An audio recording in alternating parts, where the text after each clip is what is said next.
সম্মানিত দর্শক বন্ধুরা, আজকে আমরা যে বিষয় নিয়ে কথা বলবো এবং আলোচনা করব সেটি হচ্ছে যে আসলে ভেড়ার পাতলা পায়খানা হওয়ার কারণ কি এবং এর সমাধানটা কি?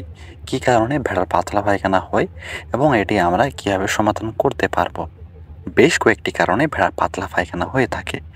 তার মধ্যে কয়েকটি প্রধান কারণ হচ্ছে ১ নাম্বার অতিরিক্ত দানাদার খাদ্য দিলে ভেড়ার পাতলা পায়খানা হয়।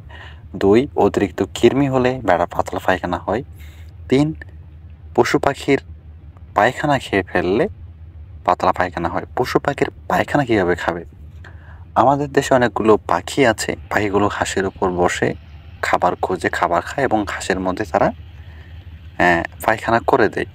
সেক্ষেত্রে যদি আমরা লক্ষ্য করি ভেড়া কিন্তু যখন ঘাস খায়, তারা কিন্তু গোড়া থেকে উপরে, উপরে ঘাস খায়। ডগা, ডগা খায় না, গোড়া থেকে খায়। তো এই ক্ষেত্রে সেটা যদি খেয়ে ফেলে তারা পেটে চলে যায়, সেক্ষেত্রে এই পায়খানা বা পাতলা পায়খানা হওয়ার প্রবণতাটা বেশি দেখা যায়।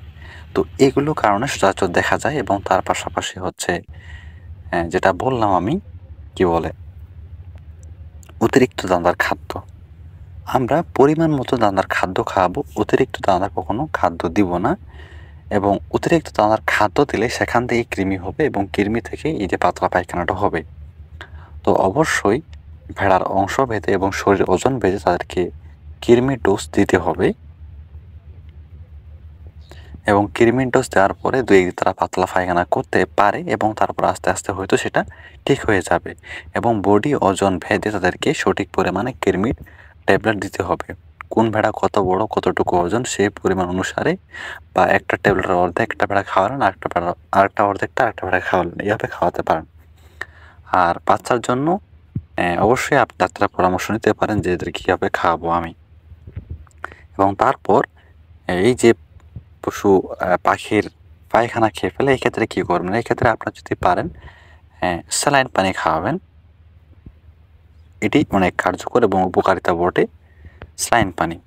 এবং আমরা একটা গ্রামে প্রচলিত দিক আছে, এটা অনেকে হয়তো জানেন, অনেকে হয়তো জানেন না। কিন্তু আমি ভেড়া পালন করি, আমি এই বিষয়টা জানি এবং আমি প্র্যাকটিক্যালি করেও দেখেছি। এখন আপনার ক্ষেত্রে আপনারা করতে পারেন, যদি মন চায় নাও করতে পারেন। আমাদের দেশে বিচি কলা আছে। এই বিচি কলার গাছের শিকড়গুলো আপনারা সুন্দর করে পরিষ্কার করে সেগুলো কুচি, কুচি করে কেটে সেটা বেটে সেখান থেকে রসটা বার করে হালকা পরিমাণ লবণ দিয়ে আপনি ভেড়াগুলোকে খাওয়াতে পারেন। এক্ষেত্রে ভেড়ার পাতলা পায়খানা কমে যেতে পারে। এটা আমিও করে দেখেছি। এটা কিন্তু একদম জিরো কোস্ট, অর্থাৎ কোনো রকম টাকা পয়সা খরচ ছাড়াই এই পদ্ধতিটা আপনারা পালন করতে পারেন। আশা করি উপকৃত হবেন। প্রিয় বন্ধুরা, দেখা হচ্ছে নতুন ভিডিওতে নতুন বিষয় নিয়ে। ভালো থাকবেন। ধন্যবাদ।